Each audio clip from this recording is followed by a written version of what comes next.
সেদিন ওখানে আমি আর তুমি ছাড়াও অন্য লোক ছিল, মানে ওখানে সম্রাটের কাছের লোক ছিল।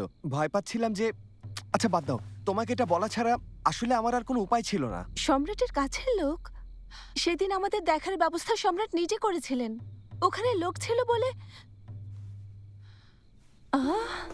বুঝতে পেরেছি। তার মানে কেউ দেখার ভয় পাচ্ছিলে?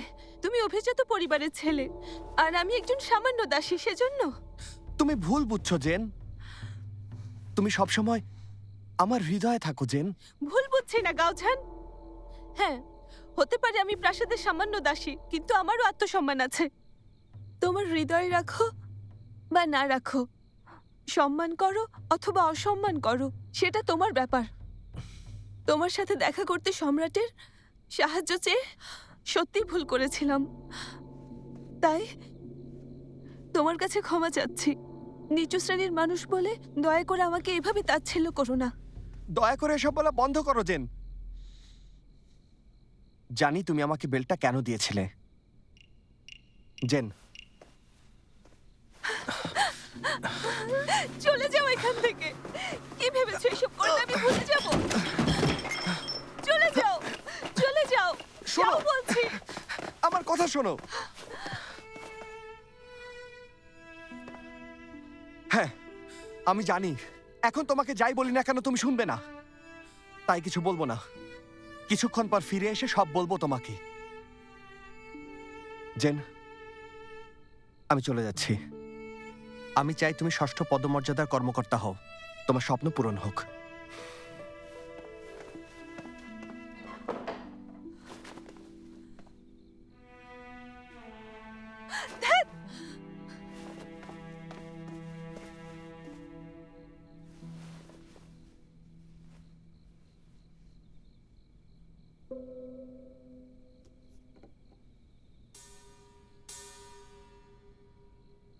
এগুলো কি? লোহার কণা?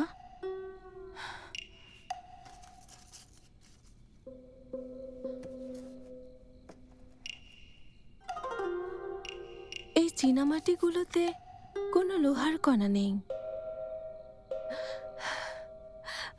কারণ খুঁজে পেয়েছি।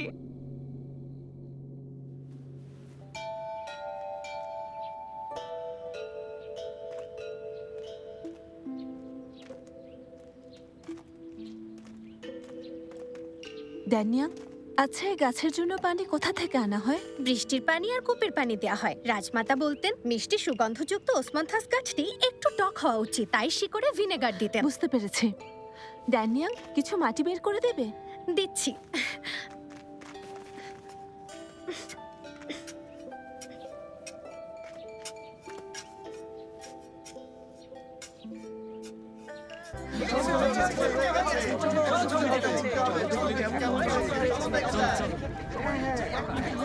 লিজেন, তোমাকে শান্ত দেখে মনে হচ্ছে এবার অনেক আত্মবিশ্বাসী। আপনার কাছে কিছু লুকোনো যায় না। চীনামাটির বাসন শুভ্র সাদা হচ্ছিল না। মাটিতে প্রচুর পরিমাণে লোহা ছিল, আর লোহা ভিনেগারে গলে যায়। জিংজিং প্রাসাদের মাটিতে রাজমাতা ঝু প্রচুর পরিমাণে ভিনেগার ঢেলে দিয়েছিলেন, তাই মাটির উপরের স্তরে খুব কম পরিমাণ লোহা ছিল। প্রথমবার আমি মাটির উপরের স্তর ব্যবহার করেছিলাম, তাই ওই জিনিসগুলো সাদা হয়েছিল। কিন্তু এরপর কয়েকবার আমি গভীরের মাটি ব্যবহার করেছি, আর লোহা সম্পূর্ণরূপে গলে যায়নি, তাই পোড়ানো চীনামাটির জিনিসগুলো পুরোপুরি সাদা হয়নি। তবে এবার আমি চুম্বক দিয়ে নতুন মাটির সমস্ত লোহা পরিষ্কার করে ফেলেছি, তাই এবারের সবগুলো সাদাই হবে। আমার ধারণা তুমি এবার নিশ্চয়ই সফল হবে। লর্ড ঝু, দেখুন সব সাদা হয়েছে। এবার এগুলো সব সাদা হয়েছে। মিস লু, সফল হয়েছি আমরা।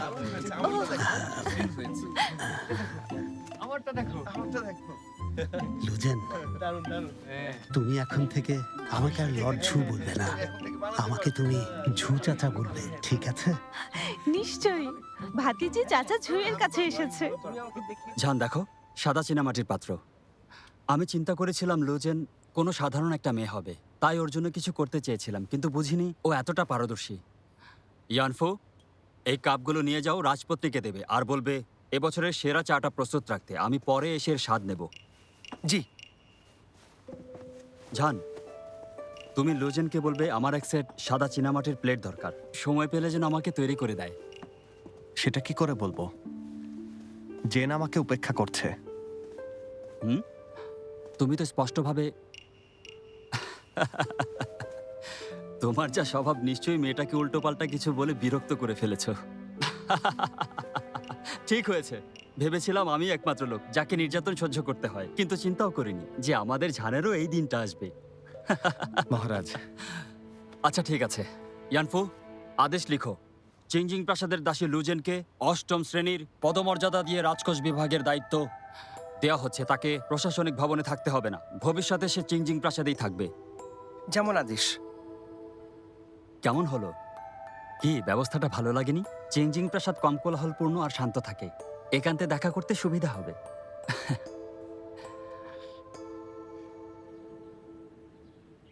ম্যাডাম ডুসি এসেছেন। আপনি? জানতাম না আপনি চলে এসেছেন। এর জন্য আন্তরিক দুঃখিত।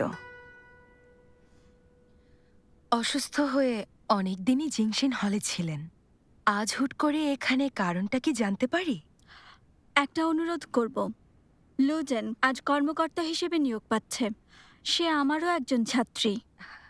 আজ ওর চুলে কাটা পরানোর দায়িত্বটা কি আমি পেতে পারি? নিশ্চয়ই, কেন না। এখন বুঝলাম লুজেন কিভাবে এত দক্ষ হয়ে উঠছে। কারণ আপনিই ওকে শিক্ষা দিয়েছেন, দক্ষ বানিয়েছেন। ঠিক আছে, তাহলে তো বলবো এটা আপনিই করুন।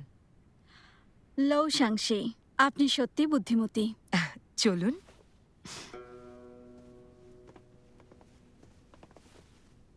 মাই লেডি, আপনি কেন ওনাকে... কথা কম বলো। এই ডুসি ডিউক ডুয়ের মেয়ে, বুঝতে পেরেছ? ওনাকে এইটুকু সম্মান দেয়া কোনো দোষের কিছু না।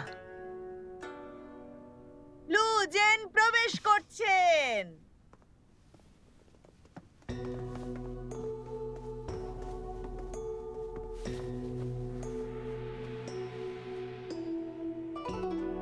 চুলের কাটা পরানোর আনুষ্ঠানিকতা শুরু হচ্ছে।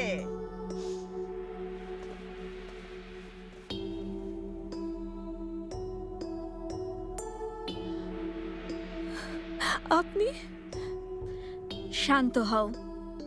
তুমি একজন নারী কর্মকর্তা হতে চলেছ। অস্থির কেন?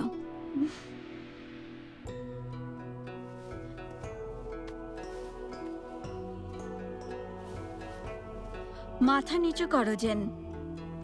ঈশ্বরের অনুগ্রহে লু জেনকে আমি ৮ম পদমর্যাদার কর্মকর্তা পদে উন্নীত করছি। আশা করি এখন থেকে সে কঠোর পরিশ্রম করবে এবং দেশের সেবা করবে। নির্দেশনা মেনে চলবো। আজীবন দেশের সেবা করার জন্য নিষ্ঠার সাথে কাজ করব। ওঠো। রাজকোষ বিভাগের প্রধান লিউসিজেন কিছুদিন আগে দায়িত্ব থেকে অবসর নিয়েছেন। তাই রাজকোষ বিভাগের সমস্ত দায়িত্ব এখন থেকে তোমাকে দেয়া হলো লুজেন। ধন্যবাদ ম্যাডাম সাংশি।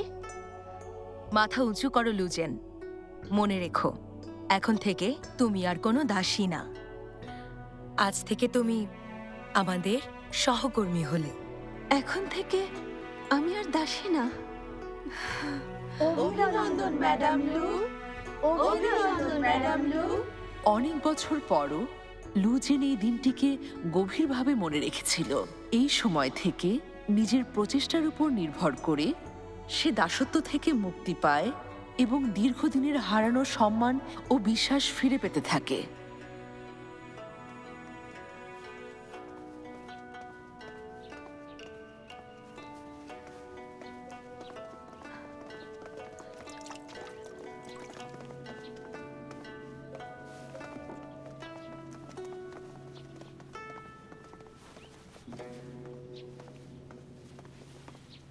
উনি কি রাজকোষ বিভাগের নতুন প্রধান?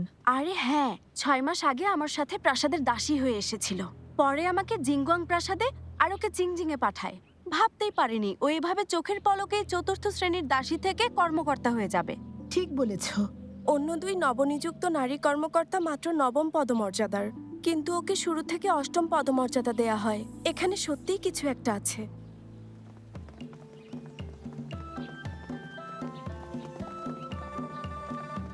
আসুন, এটা হলো আমাদের রাজকোষ বিভাগ। পেছনে একটা গুদাম আছে, ওখানে রাজকীয় সম্পদ রাখা। আর ওদিকে মূল হল, বিভিন্ন প্রাসাদ এবং দপ্তরের কাজ ওখানেই করা হয়। হ্যাঁ, ওখানে আমি গিয়েছি। ভেতরে যাওয়া যাক। আশা করি আপনার ভালো লাগবে। সবাই সামনে এসো। ম্যাডাম লুকে স্বাগত জানাও। স্বাগতম ম্যাডাম লু। ওঠো সবাই। ম্যাডাম, ও লিনলাং, বিবিধ বিষয়ক বিভাগের প্রধান দাসী। আমার মতো ও একজন প্রথম শ্রেণীর দাসী। তুমি লিনলাং? হুম। তোমাকে দেখেছি। ওহ, ওর নাম লিংলং। তোমাদের নামগুলো খুব সুন্দর। এই বিভাগের মতো তোমাদের নামগুলোও দামি। হ্যাঁ, এই জায়গাটা অন্য প্রাসাদের থেকে একেবারে আলাদা। ঠিক বলেছেন, অন্যান্য প্রাসাদে মাত্র 2 জন প্রথম শ্রেণীর দাসী থাকে, কিন্তু এই রাজকোষ বিভাগে 10 জন প্রথম শ্রেণীর দাসী আছে। আমি আর লিংলাং ছোটবেলা থেকেই রাজকীয় সম্পদ দেখাশোনা করি, কখনো অন্য প্রাসাদে সেবা দিতে যাইনি। ও ম্যাডাম, আপনার বসার জায়গা।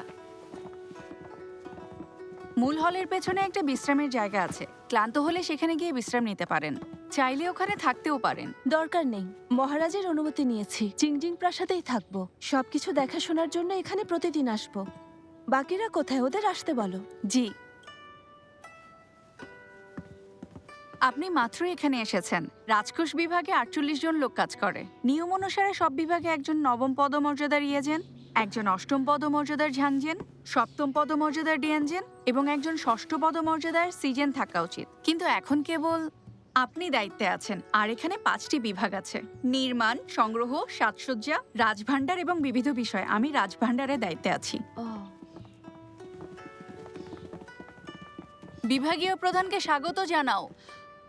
আপনাকে স্বাগতম ম্যাডাম লু। সবাই উঠে দাঁড়াও। তোমরা সবাই আমার বোন। শোনো, আমি মাত্রই দায়িত্ব নিয়েছি। তোমরাও তোমাদের দায়িত্ব ভালোভাবে পালন করবে, যাতে সম্রাট নারীদের ব্যাপারে উদ্বেগমুক্ত থাকতে পারেন। নিশ্চয়ই।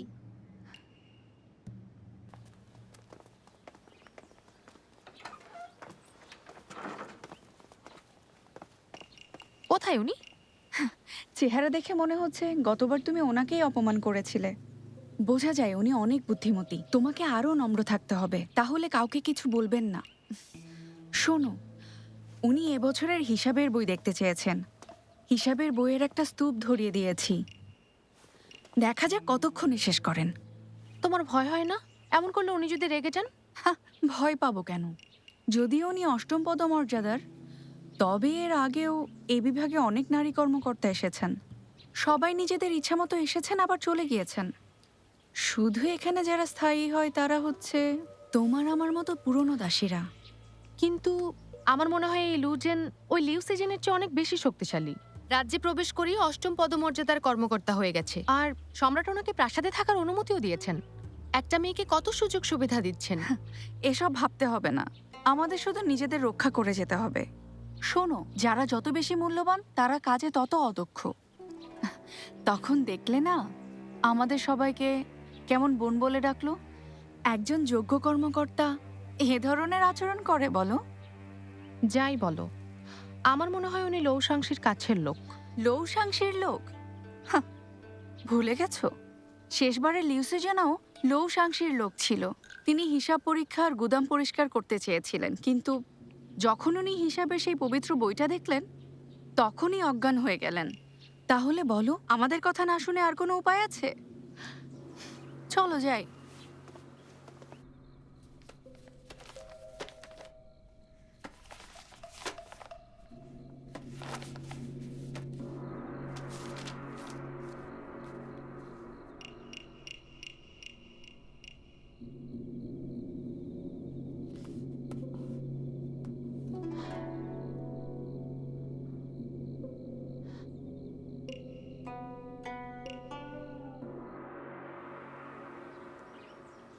আচ্ছা বলো তো, প্রয়াত সম্রাট মিংগুয়ানের ৪র্থ বছরে উপপত্নী চেনকে একজোড়া জেড আংটি দেন। উপপত্নী চেন মিংগুয়াংয়ের ৬ষ্ঠ বছরে মারা যান। নিয়ম অনুযায়ী আংটি জোড়া রাজকোষে ফেরত দেওয়া উচিত, কিন্তু আমি গুদামে গিয়ে দেখি একটা আংটি নেই। আসলে এটা অনেক আগের কথা। উপপত্নী চেন একটা আংটি ভেঙে ফেলেছিলেন। ফেরত নেওয়ার সময় পরীক্ষা করনি কেন? এছাড়াও হুয়াংজিয়ানের ১ম বছরে প্রাসাদে ২০টি লাল স্বর্ণ এসেছিল। দাসীরা সম্রাজ্ঞীর জন্য একটি স্বর্ণস্তম্ভ তৈরি করে।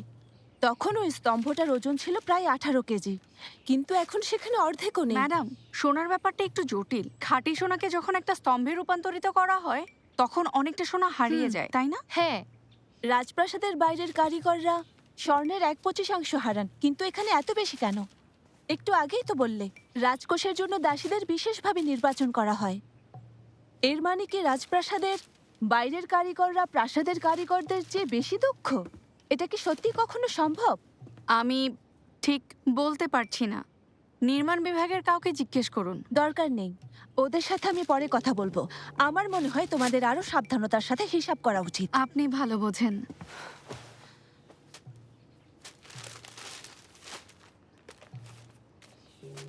কি হবে এখন? উনি সব হিসেব পরীক্ষা করছেন। আমাদের সাথে খুব সাধারণভাবে কথা বললেও হিসেবের বেলায় উনি অনেক কড়া। উনি লিউ সিজন ম্যাডামের চেয়ে অনেক বেশি দক্ষ। অদ্ভুত, উনি তো সামরিক কর্মকর্তার মেয়ে, হিসাবে এত দক্ষ। এখন সবচেয়ে জরুরি হচ্ছে ওনাকে আটকানোর একটা উপায় খোঁজা। দ্রুতই রাজভাণ্ডারের হিসেব শেষ করবে, তারপর তো আমার বিভাগের হিসেব নেবে। আমরা তো অতিরিক্ত অনেক সুবিধাই নিয়েছি, কিন্তু আগে যারা ছিলেন তারা কেউ কখনো এভাবে হিসেব নেননি। হিসেবে অনেক গরমিল আছে। সত্যিটা বেরিয়ে গেলে আমরা বিপদে পড়ব। ভয় পেও না, উনি নতুন কর্মকর্তা হিসেবে আগুন জ্বালাতে চাইছেন। আমাদের কেবল সেই আগুনে শুকনো কাঠ ছুড়ে দিতে হবে। শুকনো কাঠ?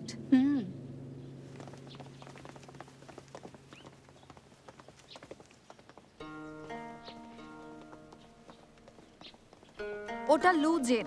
আপনি চুলে কাটা পরানোর অনুষ্ঠানে ছিলেন না। সম্রাট ওকে ৮ম পদমর্যাদার কর্মকর্তা বানিয়েছেন। এখন রাজকোষ বিভাগে কোনো নারী কর্মকর্তা নেই। মনে হচ্ছে জঙ্গলে সিংহের অভাব আর বানরি বনের রাজা। দেখেছেন, ওর বিভাগের সমস্ত দাসীরা ওর সাথে কাজ করছে। ভাবছে রাজকোষের এত বছরের জমে থাকা আবর্জনা পরিষ্কার করবে। মনে হচ্ছে আমার আর কষ্ট করার দরকার নেই। ও নিজের জন্য কবর খোঁড়া শুরু করে দিয়েছে। রাজকোষ বিভাগ সবসময় লৌসাংসির দায়িত্বে থাকে। আমরা দূর থেকে শুধু ওদের নিজেদের মধ্যে লড়াই হতে দেখব।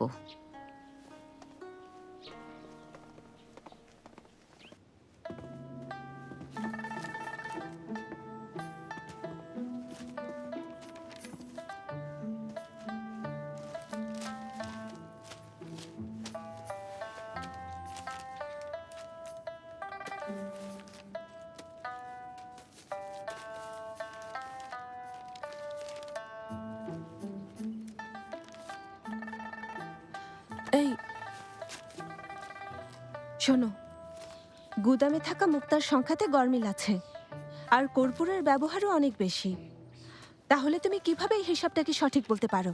ক্ষমা করুন ম্যাডাম, জানি না এই কর্পূর দিয়ে কি করা হয়। ভেবেছিলাম এটা কাপড়ের জন্য ব্যবহৃত কর্পূরের বড়ি। এটা আবারও দেখো। জি। দেখো, এখানে ৩৯টি কালো স্বর্ণের কথা বলা আছে। ২০টি কালো স্বর্ণ যোগ করার পর কেন ৫১টা হলো? ম্যাডাম, ওরা প্রত্যেকে গণিতে দুর্বল, তাই ছোট্ট হিসাবটাও করতে পারেনি। নিশ্চয়ই বুঝতে পেরেছেন। ম্যাডাম, আমি আপনাকে কালই বলেছিলাম এই হিসাব পরীক্ষা না করাই ভালো, কারণ বহুকাল ধরে বেশ কয়েকটি প্রজন্মের জমে থাকা অস্বচ্ছ হিসাব রয়েছে এখানে। এত অল্প সময়ে এই হিসাব মেলানো অসম্ভব কাজ। আমি বলি কি ম্যাডাম, দেখুন, চাপ নেবেন না। আমার মতে এই পুরনো হিসাব পরীক্ষা করা উচিত হবে না। আপনি বর্তমান হিসাব দেখুন, এতে সম্রাটও খুশি হবেন। ঠিক বলিনি? ঠিক বলেছ। সবাই যেতে পারো। যা আদেশ।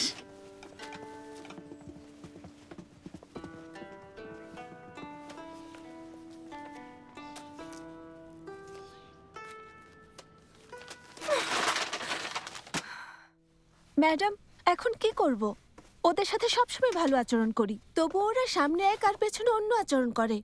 কিন্তু লিংলং আমার সামনে সবসময় হাসি মুখে কথা বলে, গোপনে অন্য দাসীদের নিয়ে আমার বিরুদ্ধে কূটবুদ্ধি চালে।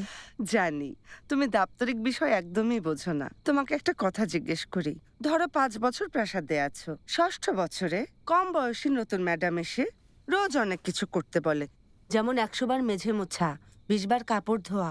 তুমি কি এতে খুশি হবে? কোনো ম্যাডাম কি কখনো এমন করে? রাজকোষ বিভাগের দাসীদের চোখে তোমার মাথা খারাপ। রাজকোষ বিভাগ সোনা রূপার গয়নার দায়িত্ব পরিচালনা করে, আর সবচেয়ে ধনী বিভাগ এটা। লোকেরা বলে ওখানকার কাপ বাটি প্লেটেও সোনার গুঁড়া পাওয়া যায়। তুমি সেখানে গিয়ে হিসাব করছো, পূর্ববর্তী হিসাব সংশোধন করছো। ভাবো তো এই অর্থ কিভাবে উপার্জিত হয়। মনে রেখো, পানি খুব পরিষ্কার হলে সেখানে মাছ থাকে না। ভালো বলেছেন, কিন্তু আমি এত অল্পতে হাল ছেড়ে দিতে পারি না। দেখো, শক্তিশালী হওয়ার আগে নরম হওয়া শিখতে হয়। আমি তো বলিনি যে হিসাব পরীক্ষা করা ঠিক হচ্ছে না, কিন্তু তোমার একটু ভুল হচ্ছে। তুমি নাকি ওদের সবাইকে বোন বলেছ। নিজের পরিচয় ভুলে যেও না। তুমি একজন নারী কর্মকর্তা। তুমি কিভাবে প্রাসাদের দাসীদের বোন বলে সম্বোধন করতে পারো? এতে ওরা মনে করে তোমার সাথে বেয়াদবি করা সহজ, তাই ওরা তোমার কথায় গুরুত্ব না দেওয়ার সাহস পায়। আমার মনে হয় যারা বেশি ঝামেলা করে তাদের কঠিন শাস্তি দেওয়া উচিত। তারপর দেখো কে এমন দুঃসাহস দেখায়। কি বলছেন? অসম্ভব, আমি এসব পারবো না। তুমি ভুলে যেও না, এটা একটা রাজপ্রাসাদ। এখানে দয়া, কঠোরতা, পুরস্কার, শাস্তি সবকিছুর সমন্বয় থাকতে হবে।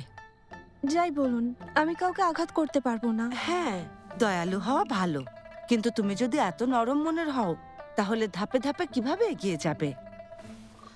ম্যাডাম, বড় কর্মকর্তা হওয়ার জন্য কঠোর পরিশ্রম করব, সেটা শুধু নিজের দক্ষতা দিয়ে, কারো ক্ষতি করে না। আর তাছাড়া আমি বুঝে শুনে চলবো, কখনো অন্য কাউকে আমার গতি নিয়ন্ত্রণ করতে দেব না। তাই বলেছে? উনি এটাই বলেছেন। ড্যানিয়াং সবসময় ম্যাডাম লুর পাশে ছিল, আর ও একটা শব্দও ঘুরিয়ে বলবে না। কখনো কখনো ওর আত্মবিশ্বাস অনেকের চেয়েই বেশি। এটাও ভালো, সামরিক কর্মকর্তার মেয়ে এমনই হয়। কিন্তু রাজকোষ বিভাগের গোলমাল ওনার জন্য সত্যিই চিন্তার বিষয়। আচ্ছা মাই লর্ড, যদি বলেন আমি চুপচাপ ওই অসভ্য দাসী দুটো। আরে না, এটা করো না। ও এখনো আমার উপর রেগে আছে। যদি জানতে পারে আমরা গোপনে ওকে সাহায্য করছি, তাহলে বলবে এটা তোমার দেখার বিষয় না। কিন্তু এই প্রাসাদে নারী কর্মকর্তা হিসেবে অন্যের উপর নির্ভরশীল হওয়া ঠিক না। আর লুজেন এমনটা চায়ও না। হঠাৎ কি ব্যাপার? এই অসময়ে আমাদের কেন ডেকেছেন? সবাই থামো। কিছুদিন আগে রাজকোষের পুরনো হিসাবগুলো দেখতে চেয়েছিলাম, কিন্তু পরে আমি দেখতে পেলাম হিসাবগুলো খুব অস্পষ্ট। আর শুধু তাই না, অনেকে কাজ না করার জন্য নানা অজুহাতে গোপনে আমার আদেশ অমান্য করেছিল। কাল এক বন্ধু আমাকে পরামর্শ দিয়েছে ওই দুষ্টু ভেড়াগুলোকে শিক্ষা দেওয়ার জন্য। ওদের 20-30টা বেত্রাঘাত করব। আশা করি তারা ভবিষ্যতে আরো ভালো আচরণ করবে। যদিও আমি লুজেন কখনো নিষ্ঠুর বা নির্দয় মানুষ না, তাই আমি একটা উদাহরণ স্থাপন করা, পুনরায় হিসাব দেখার সিদ্ধান্ত নিয়েছি। 5টি দলে ভাগ হয়ে হিসাব পরীক্ষা করবে। কাগজে শুধুমাত্র সমস্যাযুক্ত হিসাবের বিষয়গুলো উল্লেখ করবে, পরে পরীক্ষা করবে। কিন্তু আমি যদি দেখতে পাই যে কোনো দলের হিসাব বইয়ের নম্বর ভুল, তাহলে সেই দলের বেতন বাজেয়াপ্ত করে প্রজাদের দেয়া হবে। পূর্ববর্তী রাজবংশে 70 বছরে মোট 200টি হিসাবের বই আছে। সবাই একসাথে কাজ করলে 12 ঘন্টার মধ্যেই সেগুলো পরীক্ষা করতে পারবো। আর এই সময়ে অনুমতি ছাড়া কেউ কাজ ছেড়ে বাইরে যেতে পারবে না। অন্যথায় ঠিক আছে, তাড়াতাড়ি কাজ শুরু করো। লু ম্যাডাম বলছেন আমরা 12 ঘন্টা বের হতে পারবো না? তাহলে আমাদের দুপুর আর রাতের খাবারের কি হবে? আমরা আমাদের মনিবকে খুশি করার চেষ্টা করছি। খাবারের কথা চিন্তা করলে হবে? যদি কেউ হিসাব বের করতে না পারে, তবে তাদের ক্ষুধার্ত থাকতে হবে। হিসাব পরীক্ষা শেষ না হওয়া পর্যন্ত আমিও খাবো না। এটা হলো উদাহরণ সৃষ্টি করা। লিংলং, আমি কি ঠিক বলেছি? অবশ্যই ম্যাডাম।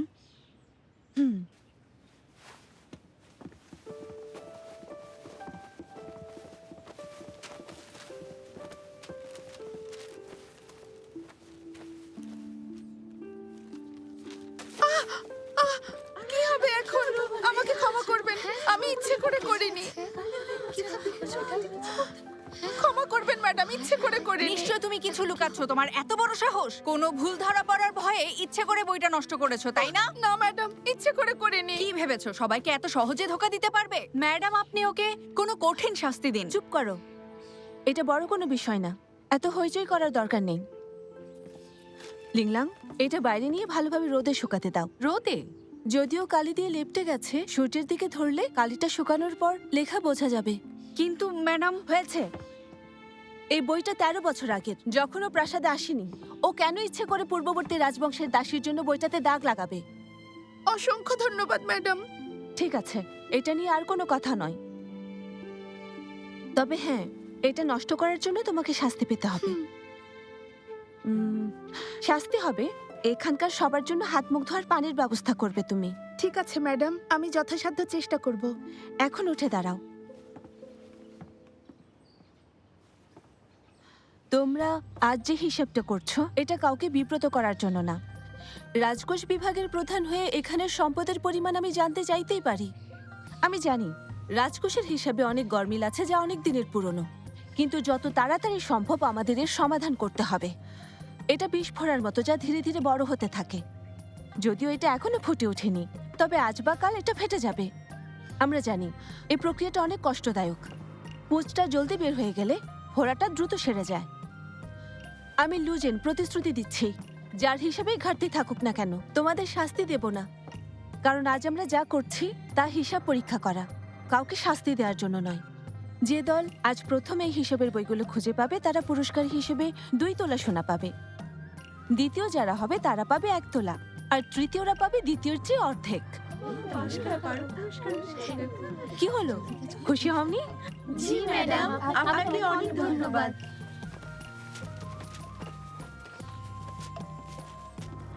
আজ আমি যা বললাম তোমাদের বেলায়ও তাই।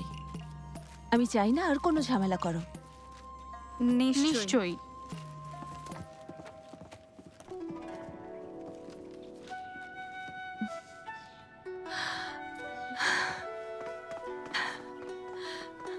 ম্যাডাম, আপনি এখানে?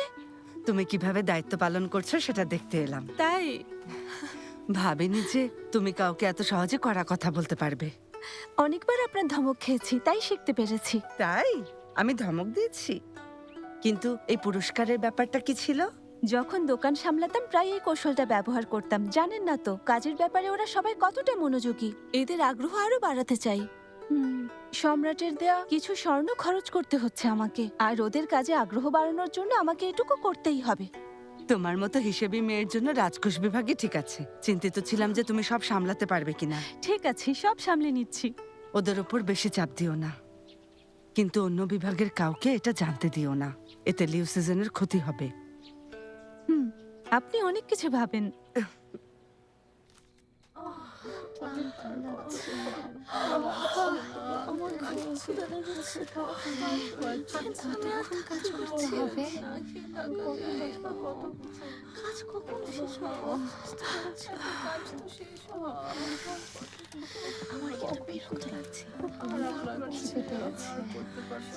ম্যাডাম, প্রায় মধ্যরাত হয়ে গেছে।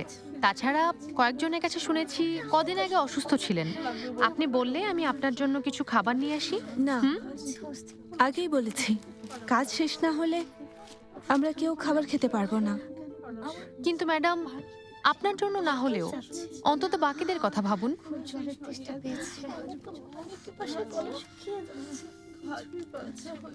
কতগুলো বই বাকি? প্রায় 20 থেকে 30 ভাগ। কথার পরিবর্তন হবে না, কিন্তু তোমার কথাতেও যুক্তি আছে। এভাবে চলতে থাকলে হয়তো ওরা ক্ষুধায় অজ্ঞান হয়ে যাবে। এক কাজ করো, তুমি আর লিংলং ওদের সবার জন্য দুধ নিয়ে এসো। আচ্ছা, আপনাকে অনেক ধন্যবাদ।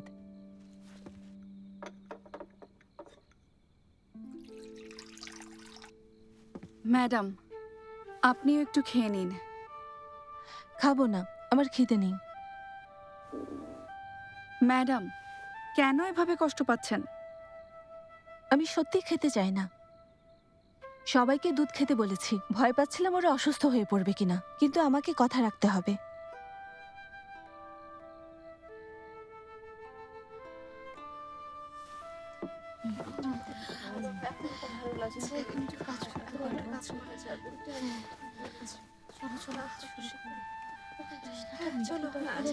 এই লিংলং, কি হলো? তুমি দুধ খেলে না কেন? এখন থেকে আমি ম্যাডাম যা বলবেন তাই শুনবো। মিং ওয়াং এর ৩য় বছরে ৫০ তোলা সোনার ঘাটতি ছিল। আপনি যেমনটা বলেছিলেন ৪র্থ বছরে একটা জেড আংটি কম ছিল। পরে একটি বার্তা আসে যে উপপত্নী চেনের জেড আংটিটি দুর্ঘটনায় ভেঙে যায়। তাই হোয়াং জিয়ানের ১ম বছরে লাল সোনার ব্যাপারটা, দয়া করে আমাকে ক্ষমা করুন। ৮টি মুদ্রা কয়েকজন উচ্চপদস্থ দাসী আর আমরা ভাগ করে নেই।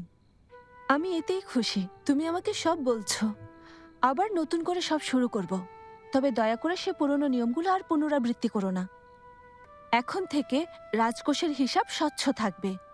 আর তোমরা যদি আমার কথা মেনে চলো, ধীরে ধীরে সব ঋণ শোধ করে দেব। প্রাণ ভিক্ষা দেওয়ার জন্য আমি কৃতজ্ঞ ম্যাডাম। আমি আর লিনলাং এর আগেও অনেকবার আপনার কথা অমান্য করেছি। দয়া করে আমাদের ক্ষমা করে দিন। এখন থেকে আমরা সবাই আপনার অনুগত থাকব।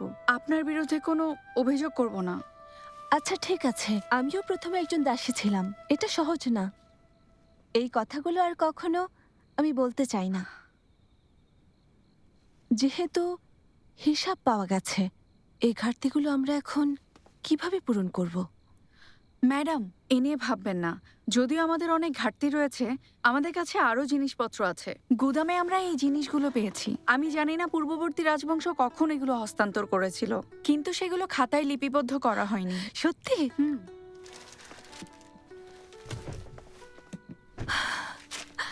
দারুণ! এগুলো অবশ্যই হিসাবের ঘাটতি পূরণ করবে। যে গহনা আমাদের কাছে নেই, নির্মাণ বিভাগকে বলে তৈরি করে নিতে হবে।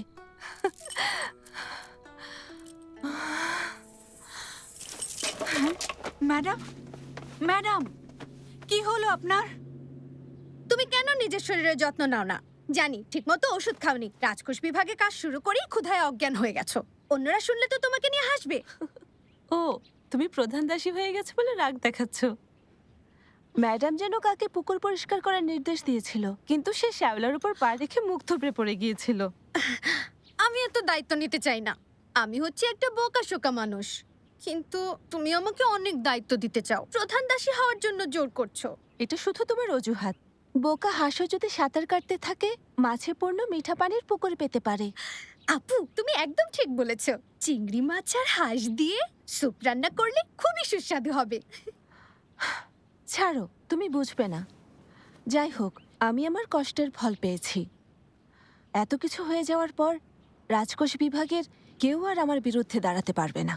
আচ্ছা, তাই নাকি? এটা আত্মনির্যাতন কৌশল। ম্যাডাম, আপনি এখানে? তুমি আসতে পারো। জি।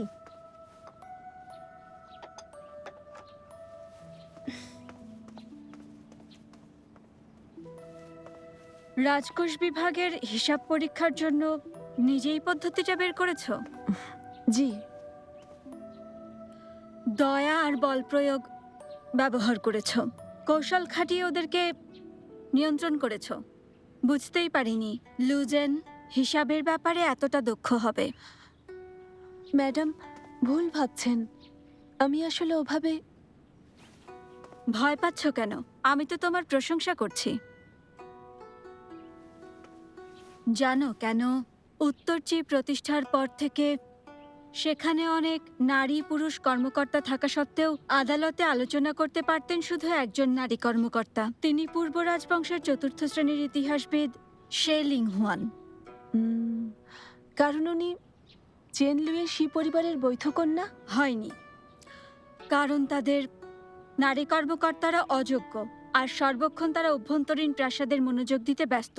অবশ্যই তারা শুধু সাজসজ্জা আর প্রসাধনী সামলানোর যোগ্য। এই নারী কর্মকর্তা ব্যবস্থা প্রতিষ্ঠার উদ্দেশ্য শুধু অভিজ্ঞ প্রাসাদদাসীদের উন্নীত করা না, বরং দেশের সেবা করতে পারে এমন প্রতিভা খুঁজে বের করা।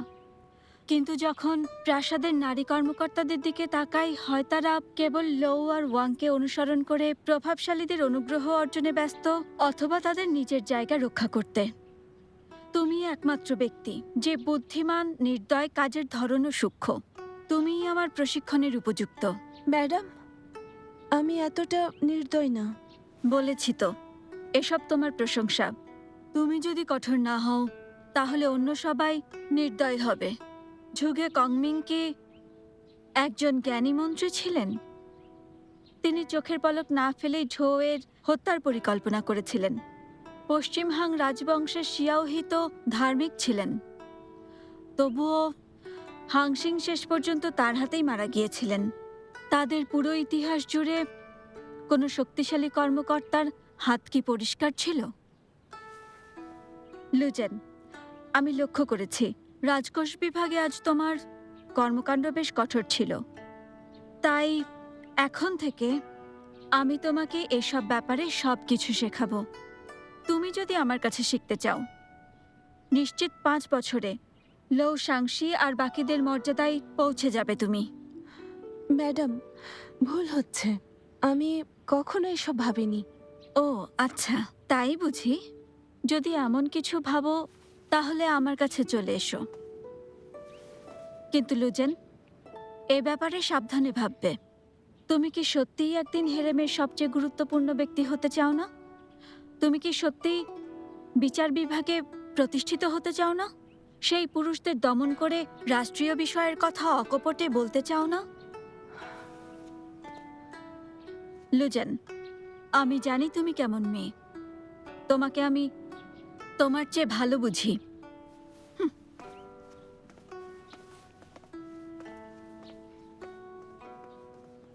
আপু, ওই পাগল মহিলা চলে গেছেন? পাগল না, বিচক্ষণ। ও এত তাড়াতাড়ি রাজকোষ বিভাগে নিজেকে মানিয়ে নিল? শুনেছি লুজেন দাসীদের সারাদিন খাবার বন্ধ রেখেছিল আর সারাদিন বিভাগের নিয়মকানুন মুখস্থ করিয়েছে। ভেবেছিলাম ঝামেলা হবে, কিন্তু হয়নি। লিংলং আর ঊর্ধ্বতন দাসীরাও ওর প্রতি শ্রদ্ধাশীল ছিল। ও অনেক কৌশল জানে। জানি না এত প্রতিভাও কোথা থেকে অর্জন করেছে।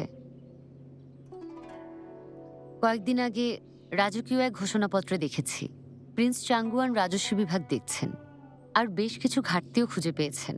জি হ্যাঁ ম্যাডাম। অভ্যন্তরীণ বিভাগ আর বহির্বিভাগ একই সত্তা। যেহেতু রাজস্ব বিভাগে নিরীক্ষণ হয়েছে, তাই আমাদের 6 বিভাগেরও কি ব্যবস্থা নেওয়া উচিত না? আমি বুঝতে পেরেছি। অর্থ সম্পদের তত্ত্বাবধানে থাকা 6টি বিভাগের বেশিরভাগই লৌসাংশের নিয়ন্ত্রণে। এই পৃথিবীতে এমন কোনো হিসেব নেই যা বের করা সম্ভব না। কাল সম্রাটের কাছে সব বিভাগের তদন্তের অনুমতি চাইব, যাতে সাংশি এটা না ভাবে যে আমি সব সময় ওর জন্য সমস্যা তৈরি করি।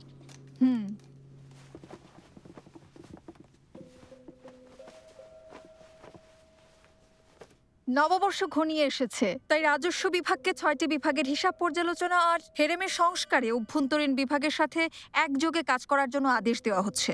আদেশ গ্রহণ করলাম।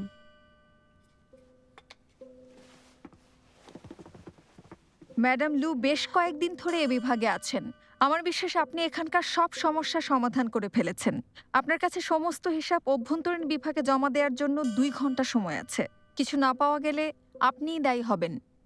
এ নিয়ে ভাবতে হবে না রুয়ান ম্যাডাম, আমাদের রাজকোষ বিভাগে সবকিছুর সঠিক হিসাব আছে, চাইলে দেখতে পারেন।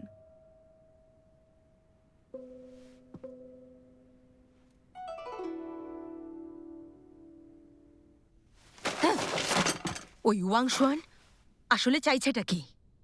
আমি প্রাসাদে ছিলাম না, আরও এত কিছু করে ফেলেছে। এখন পরিস্থিতি কি? হিসাব বিভাগ 10,000-এরও বেশি সোনার ঘাটতি খুঁজে পেয়েছে ম্যাডাম।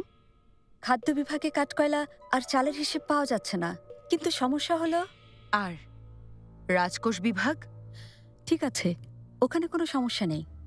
লুজেন সব হিসাব সবেমাত্রই মিটিয়ে ফেলেছে।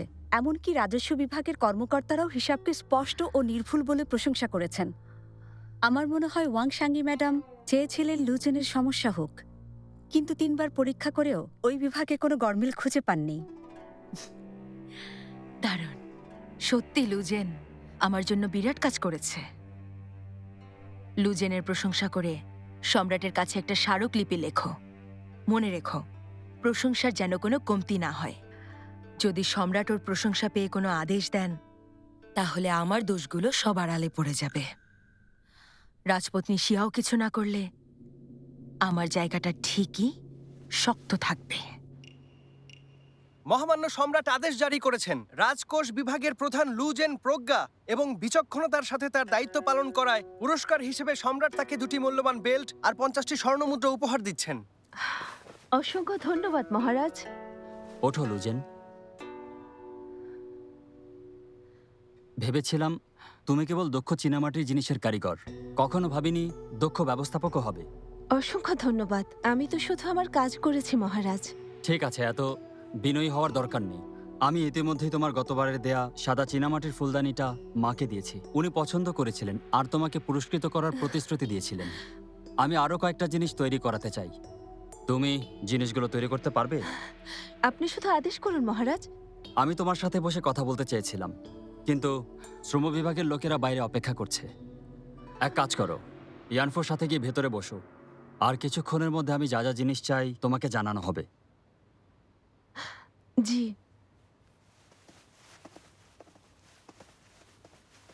লু ম্যাডাম, আপনি এখানে একটু অপেক্ষা করুন, শীঘ্রই মহারাজের আদেশ চলে আসবে। আপনাকে ধন্যবাদ।